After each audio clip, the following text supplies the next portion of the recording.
Hi అండి అందరికీ. ఈరోజు మన రెసిపీ వచ్చేసి ఎంతో టేస్టీ అయిన ఎగ్ ఫ్రైడ్ రైస్ ఎలా చేసుకోవాలో చూసిద్దాం.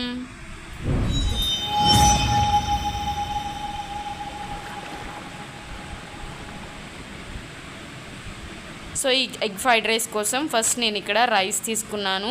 మీరు వేడివేడిగా ఉడకబెట్టిన రైస్ అయినా తీసుకోవచ్చు, లేదు అన్న మిగిలిపోయిన రైస్తో కూడా మనం చేసుకోవచ్చు. ఇక్కడైతే నేను మిగిలిపోయిన రైస్ అయితే తీసుకున్నాను. ఇందులోకి నేను ఒక 2 స్పూన్స్ వరకు కారం అయితే తీసుకున్నాను. నెక్స్ట్ 1 స్పూన్ వరకు సాల్ట్, ఇందులో 1 స్పూన్ వరకు ధనియాల పొడి వేసుకోవాలి. ఇక్కడ నేను తీసుకున్న రైస్కి పర్ఫెక్ట్గా సరిపోతాయి. నెక్స్ట్ 1/2 టీ స్పూన్ వరకు మసాలా పొడి వేసుకోవాలి. ఇలా వేసుకున్న తర్వాత ఈ రైస్లోకి మనం వేసినవన్నీ నీట్గా కలిసేలాగా ఇలా బాగా కలుపుకొని పక్కన పెట్టేసుకోవాలి. సో ఇక్కడైతే నాకు ఫైనల్గా ఇలా రెడీ అయిపోయింది. దీన్ని పక్కన పెట్టేసుకొని ఇప్పుడు మనం స్టవ్ ఆన్ చేసేసుకుందాం. సో ఇక్కడ ఎగ్ ఫ్రైడ్ రైస్ అనేది సూపర్ టేస్టీగా ఉంటుంది. సో ఎప్పుడు ఏమీ లేవు అన్నప్పుడు మనం ఈజీగా చేసేసుకోవచ్చు. ఈ బ్రేక్ఫాస్ట్ అనేది చాలా బాగుంటుంది. సో ఇక్కడైతే నేను స్టవ్ ఆన్ చేసేసుకొని ప్యాన్ పెట్టేసుకున్నాను. ప్యాన్ అనేది హీట్ అయిపోయిన తర్వాత మనం తీసుకున్న రైస్కి ఎంతైతే కావాలో ఆయిల్ నేను ఇక్కడైతే 2 స్పూన్స్ వరకు వేసుకున్నాను. సో ఇదంతా హీట్ అయిపోయిన తర్వాత చిన్న చిన్న ముక్కలుగా కట్ చేసుకున్న ఆనియన్ పీసెస్ని ఇలా వేసుకుంటున్నాను. వీటిని మనం లో ఫ్లేమ్లో ఫ్రై చేసుకోవాలి. తర్వాత 2 పచ్చిమిర్చి కూడా ఇలా కట్ చేసేసుకొని ఇలా వేసుకొని కొంచెం కలర్ చేంజ్ వచ్చేంత వరకు ఫ్రై చేసేసుకోవాలి. తర్వాత ఒక 2 టమాటోస్ కూడా చిన్న చిన్న ముక్కలుగా కట్ చేసేసుకొని వీటిని కూడా వేసుకొని వీటిని కూడా మనం ఈ ఆయిల్లో ఇందులోకి అల్లం వెల్లుల్లి పేస్ట్ కూడా నేను కొంచెం వేసుకుంటున్నాను. ఫ్రెష్గా చేసుకున్న అల్లం వెల్లుల్లి పేస్ట్ కూడా వేసుకొని ఇలా బాగా కలుపుకొని పచ్చివాసన పోయేంత వరకు మనం వేసుకున్న ఆనియన్స్ ఇవన్నీ కూడా బాగా ఫ్రై అయిపోయేంత వరకు వేయించుకోవాలి.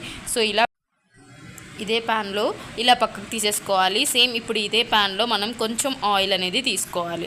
సో ఇక్కడ నేను 1 స్పూన్ వరకు తీసుకున్నాను. సో ఇలా తీసుకున్న తర్వాత ఈ ఆయిల్ కొంచెం హీట్ అయిపోయిన తర్వాత మనం ఏవైతే ఎగ్స్ వేసుకుంటామో ఈ ఆయిల్లో మనం బ్రేక్ చేసేసుకొని వేసేసుకోవాలి. సో ఇక్కడ ఎగ్ ఫ్రైడ్ రైస్ అనేది సూపర్ టేస్టీగా ఉంటుంది. సో నేను తీసుకున్న రైస్కి నేనైతే 3 ఎగ్స్ తీసుకుంటున్నాను. మీకు ఎక్కువగా ఎవరైనా ఎగ్ తినేవాళ్ళు అంటే ఫ్రైడ్ రైస్లో ఎగ్ ఎక్కువగా కనిపించాలి అంటే మీరు 4 అయినా తీసుకోవచ్చు.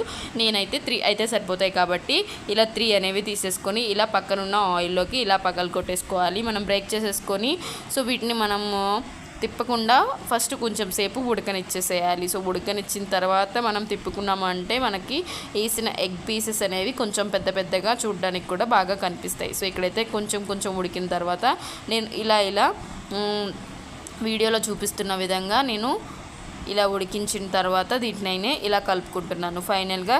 సో ఇలా కలిపేసుకున్న తర్వాత మొత్తం ఇలా ఉడికిన తర్వాత మనం ఏవైతే ఆనియన్స్తో వేసేసామో వాటితో కూడా నీట్గా కలిపేసుకోవాలి. సో ఇక్కడైతే నాకు ఫైనల్గా ఈ ఎగ్ అనేది మొత్తం ఉడికిపోయింది చూసారు కదా.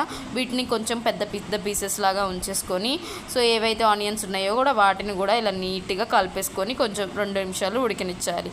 సో ఇలా ఉడికిన తర్వాత మనం ఏదైతే కలుపుకొని పెట్టుకున్నామో ఆ రైస్ అనేది ఇందులోకి వేసేసుకోవాలి.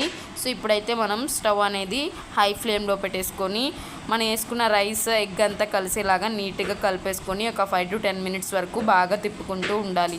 సో అప్పుడే మనకి ఎగ్ ఫ్రైడ్ రైస్ అనేది సూపర్ టేస్టీగా వస్తుంది. సో ఇలా నీట్గా ఇలా కలిపేసుకోవాలి. మీరు కావాలంటే కొంచెం పైన కొత్తిమీర కూడా వేసుకోవచ్చు. మంచి టేస్ట్ అండ్ స్మెల్ కూడా చాలా బాగుంటుంది మీకు. సో ఇలా నీట్గా కలిపేసుకోవాలి. ఇక్కడ మన వీడియోలో చూపిస్తున్నప్పుడు చూసారు కదా ఎగ్ పీసెస్ అనేవి ఎలా కనిపిస్తున్నాయో సో అలా కొంచెం పెద్దగా ఉంటే మనకి ఎగ్ ఫ్రైడ్ రైస్ అనేది చాలా బాగుంటుంది. సో ఇక్కడైతే మనం హై ఫ్లేమ్లో పెట్టేసుకొని ఇలా నీట్గా కలిపేసుకొని ఒక 10 మినిట్స్ వరకు ఉడికించేసుకోవాలి. తర్వాత నేను ఇక్కడ కొంచెం కరివేపాకు కూడా వేసుకుంటున్నాను. మీరు కావాలంటే కొంచెం కొత్తిమీర కూడా వేసుకోండి. తర్వాత ఒక నిమ్మకాయని దీనిపైన పిండేసుకొని తింటే చాలా బాగుంటుంది, చాలా టేస్టీగా కూడా ఉంటుంది. మీరు కూడా ఎగ్ ఫ్రైడ్ రైస్ అనేది ట్రై చేయండి అండ్ సబ్స్క్రైబ్ చేసుకోండి సుజీస్ విఆర్ బ్లాగ్స్కి. సో ఇక్కడైతే మనకి ఫైనల్గా ఎగ్ ఫ్రైడ్ రైస్ అయితే రెడీ అయిపోయింది.